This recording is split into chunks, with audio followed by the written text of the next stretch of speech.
নমস্কার বন্ধুরা, আপনাদের মধ্যে যারা অন্নপূর্ণা ভাণ্ডারের জন্য আবেদন করবেন মনে করছেন, সেক্ষেত্রে কারা আবেদন করার পরও অ্যাকচুয়ালি এই অন্নপূর্ণা ভাণ্ডার থেকে মাসিক ভাতা হিসাবে ৩,০০০ টাকা পাবেন না।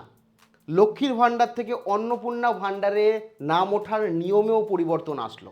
আপনার কাছে কটা গাড়ি, বাড়িতে কটা ঘর থাকলে আপনি পাবেন না। একই সাথে আপনাদের যে জিজ্ঞাসা, কেউ অ্যাকচুয়ালি আগের নিয়মটা অন্য ছিল, এখন নতুন ঘোষণায় নিয়মের পরিবর্তন হয়েছে। পরিবারে কেউ চাকরিজীবী বা মোটামুটি একটু পয়সাওয়ালা থাকলে সে পাচ্ছে না। নিজের জমি থাকলেও অনেকে পাচ্ছে না, এমনটি শোনা যাচ্ছে। একই সাথে লক্ষ্মীর ভাণ্ডারের মতো অন্নপূর্ণা ভাণ্ডারে কি সবাই টাকা পাবেন?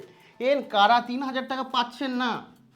একই সাথে অনলাইন এবং অফলাইন আবেদন করবেন কিভাবে, সম্পূর্ণ পদ্ধতি বলবো, এবং কি কি ঘোষণা করেছে এই সরকার এবং রাজ্যের মুখ্যমন্ত্রী কি জানিয়েছে ইতিমধ্যে, সম্পূর্ণটা বিস্তারিত এই ভিডিওতে আলোচনা করব, যাতে আপনি আপনার সমস্ত উত্তর পেয়ে যান এবং কি কি রুলস রেগুলেশনের পরিবর্তন এসছে এবং সেই কারণে সঠিকটা জেনে আবেদন করুন, যাতে আপনি বেনিফিটের মধ্যে থাকেন এবং আপনার ৩,০০০ টাকা ব্যাঙ্ক অ্যাকাউন্টে যথাসময়ে সরকারি তহবিল থেকে ঢুকে যায়। কাজেই ভিডিওটা প্রথম থেকে শুরু করে শেষ পর্যন্ত ওয়াচ করেন আপনি যদি পশ্চিমবঙ্গের স্থায়ী বাসিন্দা হয়ে থাকেন এবং পশ্চিমবঙ্গের সরকারি প্রকল্প অন্নপূর্ণা ভাণ্ডারে আবেদন করেন বা আবেদন করতে চান।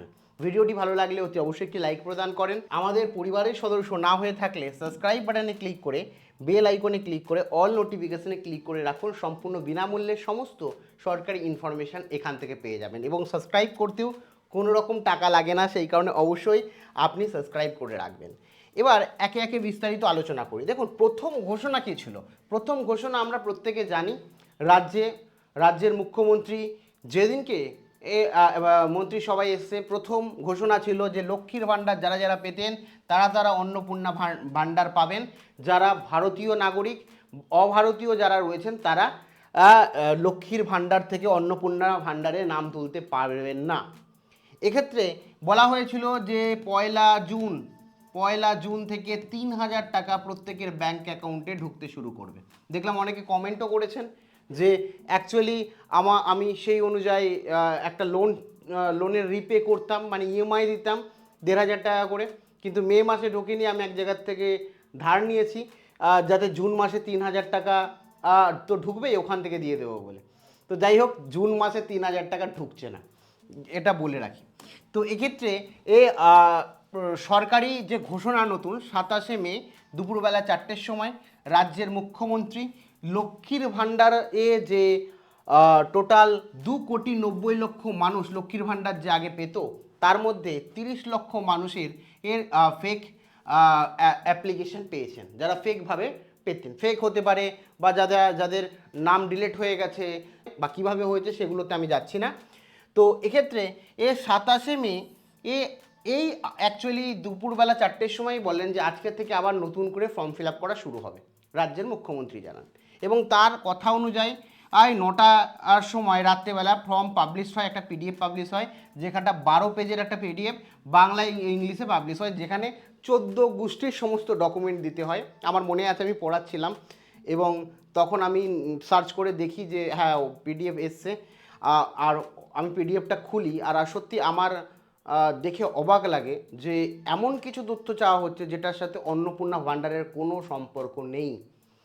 একই সাথে বলি যে ২৮ তারিখ নতুন ফর্ম যখন আবার এই ফর্মটাকে নিয়ে নেওয়া হয়, আবার একটা নতুন ফর্ম যোগ করা হয়, মানে এই ফর্মের সাথেও আরও একটা পেজ বাড়িয়ে দেওয়া হয়, ১৩ পেজের করা হয়, যেখানে বাংলা, ইংলিশ এবং হিস্ট্রি।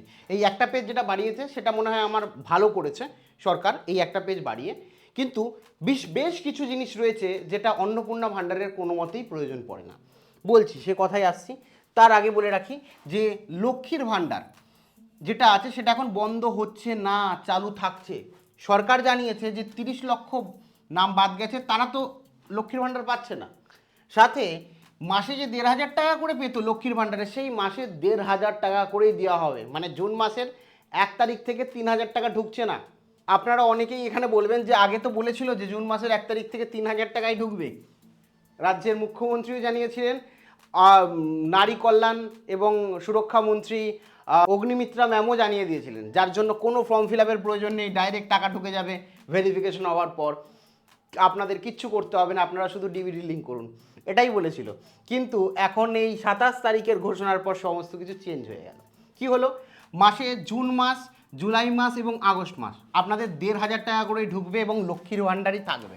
সবার ক্ষেত্রে তাও নয়, যারা 30,000 নাম বাদ গেছে তারা তো পাবেনই না লক্ষ্মীর ভাণ্ডার। এছাড়া যারা অন্নপূর্ণা ভাণ্ডারে এর আওতায় আসতে চান, এর আগেই আওতায় আসতে চান, তাদের ফর্ম ফিল আপ করতে হবে।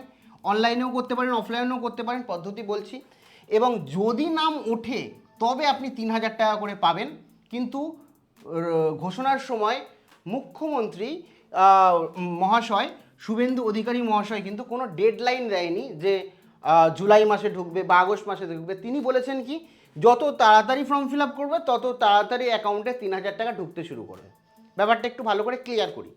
এখানে আপনার ধরুন জুন মাসে আপনি 1,500 টাকা পাচ্ছেন, জুন মাসে আপনি অ্যাপ্লাই করেছেন, ভেরিফাই হতে সমস্ত কিছু চেক করতে টাইম লেগে গেল হচ্ছে জুলাই মাস। জুলাই মাসে যদি নাম ওঠে তাহলে 3,000 টাকা পাচ্ছেন, নয়তো এই 1,500 টাকা করেও পাচ্ছেন না, কারণ নাম বাদ চলে যাবে আপনার যদি যোগ্য না হন।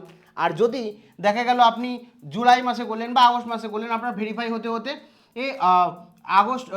জুলাই পর্যন্ত আপনার ভেরিফাই হয়ে গেছে, সেক্ষেত্রে আপনি আগস্ট থেকে আপনার যদি নাম ওঠে 3,000 টাকা পাবেন। আর যদি কেউ মনে করছেন যে না আমি এত ডকুমেন্ট দিতে পারছি না, তাহলে এই 3 মাস পাবেন, তারপরে তার বন্ধ হয়ে যাবে। মানে 3 মাস এর মধ্যে ফর্ম ফিল আপ করতে হবে অন্নপূর্ণা ভাণ্ডারে 3,000 টাকা পেতে গেলে। আর যদি নাম ওঠে তাহলে পাবেন, এটা বারবার বলে রাখছি। এবার কথা বলি, কিছু ফর্মে আসার পর কিছু প্রশ্ন উঠেছে যে বাড়িতে 3টে ঘর থাকলে বা তার বেশি ঘর থাকলে কি অন্নপূর্ণা ভাণ্ডার পাবেন না। একই সাথে পরিবারের কোনো সদস্য যদি সরকারি চাকরি, প্রাইভেট জব বা তোমার হচ্ছে বিজনেস কিংবা আইটিআর মানে ইনকাম ট্যাক্স ফাইল করে, তাহলে কি তারা পাবেন না।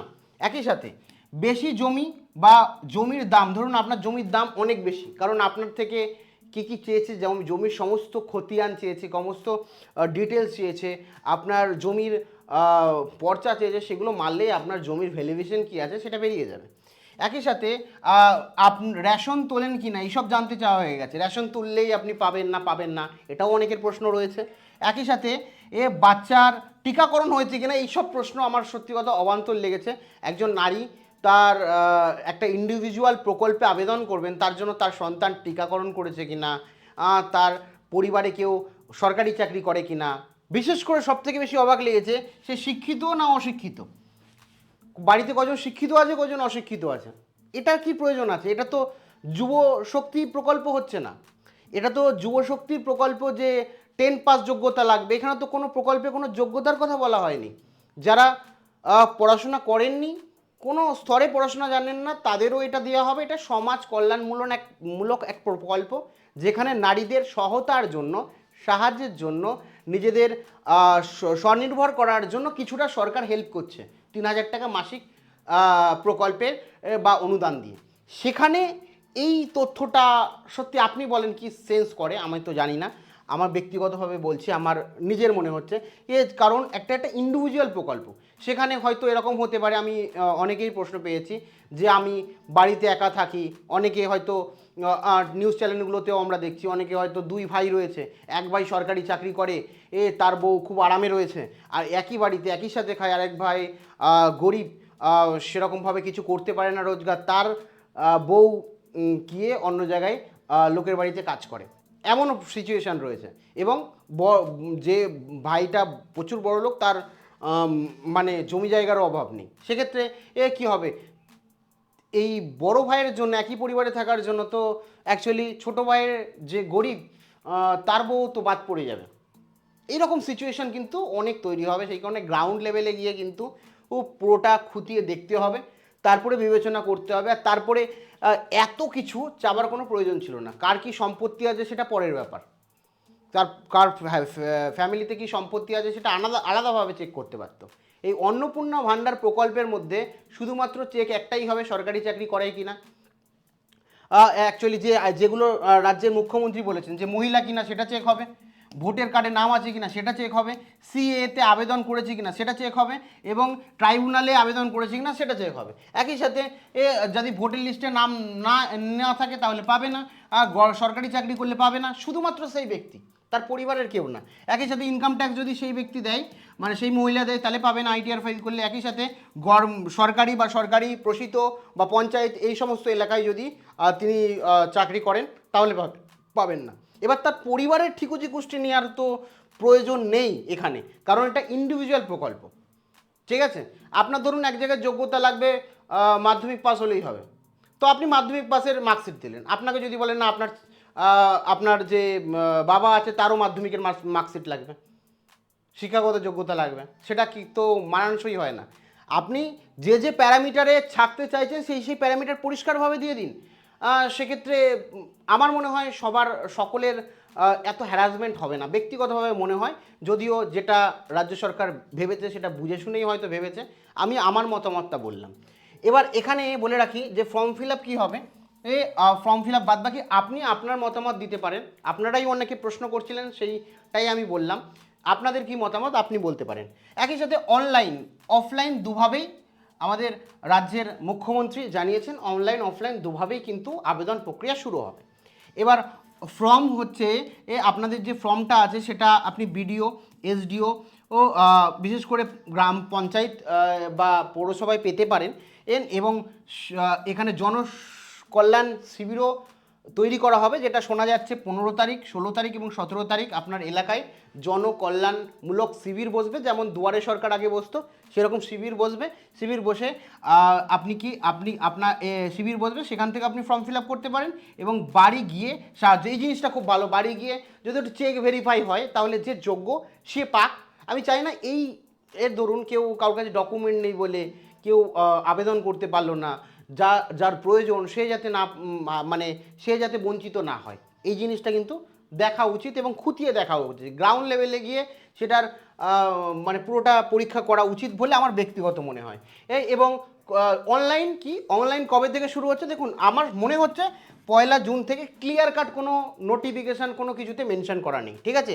এবার আমি এইগুলো যে বলছি আপনাকে, এটা হলে পাবেন না, এই যে 3টে ঘর থাকলে পাবেন কি পাবেন, এগুলো ফর্মে কিন্তু উল্লেখ করেছে, আপনাদের জিজ্ঞাসা কোথাও মেনশন করা নেই যে 3টে বেশি ঘর থাকলে আপনি পাবেন না। কিন্তু যদি আপনি 3টে ঘর আপনার 10টা ঘর থাকুক, এটা যদি কোনো ব্যাপারই না থাকতো তাহলে আপনাদের প্রশ্ন যে কেন ফর্মের মধ্যে এটা কেন দিল। একজন পরিবারের একজন সদস্য সরকারি চাকরি করে কিনা, তার জিএসটি আছে কিনা সেটা জেনে অন্নপূর্ণা ভাণ্ডারের সাথে কি সম্পর্ক আছে। তার মানে নিশ্চয়ই জিএসটি যাদের আছে, যাদের বাড়িতে একজন সদস্য ভালো চাকরি করে, ভালো ইনকাম করে, যাদের জমি সম্পত্তি বেশি আছে, তারা নিশ্চয়ই পাবে না। সেই কারণেই প্যারামিটারগুলো দিয়েছে। দেখো কোন প্যারামিটারে অন্নপূর্ণা ভাণ্ডার থেকে লক্ষ্মীর ভাণ্ডার থেকে অন্নপূর্ণা ভাণ্ডারে আনা হবে সেটা কিন্তু আমার বা আপনার কোথাও জানা নেই, অফিসিয়ালভাবে মেনশন হয়নি, সেই কারণে আমি বলতে পারি না। হতেই পারে যে সবাইকেই দেবে, কিন্তু এই ফর্ম দেখেই অনেকে এটা মনে করছেন, সোশ্যাল মিডিয়ায় এই বিষয়টা ঝড় উঠছে। বাদবাকি পরবর্তী সময় বলছে যে অ্যাকচুয়ালি কি হবে আমরা পরে জানতে পারবো, যখন দেবে বা অফিসিয়াল কোনো নোটিশ আসলে আপনাদের জানাবো। আপনাদের কি মনে হচ্ছে, আপনাদের এই ফর্ম নিয়ে কি মতামত, অবশ্যই কমেন্ট সেকশানে আপনাদের মতামত আপনারা দিতে পারেন। আপনারা পাবেন আপনাদের মূল্যবান মতামত, আপনারা রাজ্যের বাসিন্দা, আপনাদের মতামত অবশ্যই গ্রহণযোগ্য, অবশ্যই আপনারা মতামত দিতে পারেন। এবার বলে রাখি যে এখানে আরও একটা জিনিস যেটা আমার খুব ভালো লেগেছে, যে এই 12 পেজ প্রথমে দিয়েছিল, তারপরে একটা পেজ এক্সট্রা বাড়িয়েছে, এটা আমার খুব ভালো লেগেছে। এখানে কি বলা আছে, ধরুন কোনো একজন ব্যক্তি একটা প্রকল্প পাচ্ছে, আমাদের নিয়ম অনুযায়ী কি কেউ যদি একটা প্রকল্প পায় তাহলে অন্য কোনো প্রকল্প পাবেন না। তো এক্ষেত্রে আপনি যারা অন্নপূর্ণা ভাণ্ডারে আবেদন করছেন, সে যদি আগে কোনো অন্নপূর্ণা ভাণ্ডার ছাড়া অন্য কোনো প্রকল্পে আবেদন করেন, অন্নপূর্ণা ভাণ্ডার ছাড়া অন্য কোনো প্রকল্পে আবেদন করতে চান, তাহলে কি হচ্ছে, সেই প্রকল্প থেকে ভালো করে বুঝবেন, যে আবেদন করছেন সে অন্নপূর্ণা ভাণ্ডারে আবেদন করছেন যে মহিলা, সেই মহিলা যদি অন্য কোনো প্রকল্প থেকে সুবিধা পায়, ধরুন একটা প্রকল্পর প্রত্যেক মাসে 1000 টাকা করে আপনি পাচ্ছেন কোনো একটা প্রকল্প, এবং এখন অন্নপূর্ণা ভাণ্ডারে আপনি 3000 টাকা পাবেন। এবার আপনি দুটোতেই যোগ্য, কিন্তু আপনি তো দুটো প্রকল্প থেকে একসাথে টাকা পেতে পারেন না। সেই কারণে আপনি আপনাকে একটা নতুন অপশান দেওয়া হচ্ছে যে আপনি যদি চান এই প্রকল্প থেকে বেরিয়ে এসে এই প্রকল্পে যুক্ত হতে পারেন। তো সেখানেই এখানে বলা হয়েছে, ধরুন আপনি যে প্রকল্প পাচ্ছেন সেই প্রকল্পের নাম লিখলেন, ধরুন সেই প্রকল্পের নাম ABC, অনেক প্রকল্প আছে, সেই প্রকল্পে নামটা লিখবেন এবং সেই প্রকল্পটা পাচ্ছেন এবং সেই প্রকল্প থেকে আপনি যদি বেরিয়ে যেতে চান তাহলে হ্যাঁতে ক্লিক করবেন, তাহলে ওরা বুঝে যাবে না এই প্রকল্প পাচ্ছে, এটাকে বন্ধ করে দিই, বন্ধ করে আপনার কি হচ্ছে অন্নপূর্ণা ভাণ্ডার চালু করি। এবার পরের ব্যাপার, এই প্রকল্প বন্ধ হয়ে তো যাবে, কিন্তু এই প্রকল্পে 3,000 টাকা আপনি পাবেন কি না বা কোন প্যারামিটারে মাপা হবে সেটা আমার জানা নেই, আপনাদের নিজের ব্যক্তিগত ব্যাপার, আপনারা এটা কি ফর্মে ফিল আপ করবেন না করবেন আপনার ইচ্ছে অনুযায়ী। আপনি যদি মনে করেন না আমি এটা পাবো না, এটাই আমি হ্যাপি, যেটা পাচ্ছি সেটা নিয়েই হ্যাপি, তাহলে আপনি সেটাই রাখতে পারেন, ব্যক্তিগত আপনাদের ব্যাপার। বাদবাকি এই ছিল পুরো বিষয়টা। তো আপনাদের ফর্ম নিয়ে কি মতবাদ রয়েছে অবশ্যই কমেন্ট সেকশানে কমেন্ট করে জানাতে পারেন।